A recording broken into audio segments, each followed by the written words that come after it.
Zebra ಮತ್ತೆ ಕುದುರೆ ಎರಡು ಒಟ್ಟಿಗೆ ಸೇರಿ ಹುಟ್ಟಿಸಿರೋ ಪ್ರಾಡಕ್ಟ್ ತರ ಇದ್ರ ದೇಹ ರಚನೆ.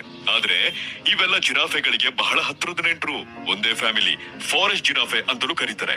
ಯಾಕಂದ್ರೆ ಇದಿರೋದು ಮಳೆ ಕಾಡುಗಳಲ್ಲಾದ್ರೆ ಆ ಜಿರಾಫೆಗಳಿರೋದು ಹುಲ್ಲುಗಾವಲಿನ ಕಾಡಲ್ಲಿ. ಅದಕ್ಕೆ ಮತ್ತೆ ಇದಕ್ಕೆ ಮೇನ್ ಹೆಸರೊಂದಿದೆ, ಅದು ಒಕಾಪಿ ಅಂತ.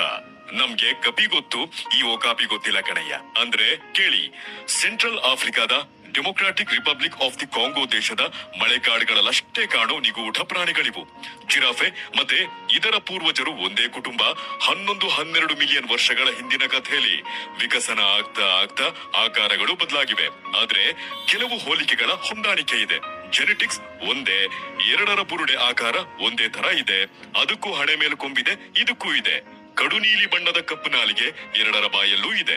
ಅದ್ರ ಸಹಾಯ ತಗೊಂಡೆ ಕಣ್ಣು, ಮೂಗು, ಕಿವಿ ಎಲ್ಲವನ್ನು ಶುದ್ಧವಾಗಿಟ್ಕೊಳ್ಳೋದು.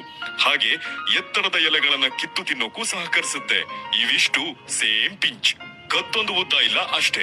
ಮತ್ತ ದೇಹ ವಿನ್ಯಾಸ, ಕಾಲ್ ಹತ್ರದ ಕಪ್ಪು ಬಿಳಿ ಪಟ್ಟಿಯ ಹಿಂದಿನ ಗುಟ್ಟು ಸಹಜವಾಗಿ ಆ ಪ್ರದೇಶದ ಬಿಸಿಲು, ನೆರಳಿನ ಮಧ್ಯೆ ಬೇಟೆಗಾರ ಪ್ರಾಣಿಗಳಿಂದ ಮರೆಯಾಗೋಕೆ.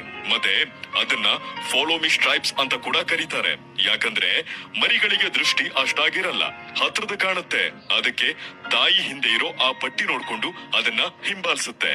ಮತ್ತೆ ಒಂದೊಂದಕ್ಕೂ ಒಂದೊಂದು ತರದ ಪಟ್ಟಿಗಳಿರೋದ್ರಿಂದ ಮರಿ ಯಾರ್ದು, ತಂದೆ ತಾಯಿ ಯಾರು ಅನ್ನೋ ಕನ್ಫ್ಯೂಷನ್ ಗಳಿರಲ್ಲ. ಹಾಗೆ ಇವು ಶಾಂತಿ ದೂತರು, ರುಚಿಗಳಲ್ಲ, ನಮ್ಗೆ ತೊಂದರೆ ಕೂಡ ಮಾಡಲ್ಲ. ಹೀಗಿದ್ರೂ ಸಹ ಮನುಷ್ಯ ಅದನ್ನ ಕೊಲ್ತಾನೆ.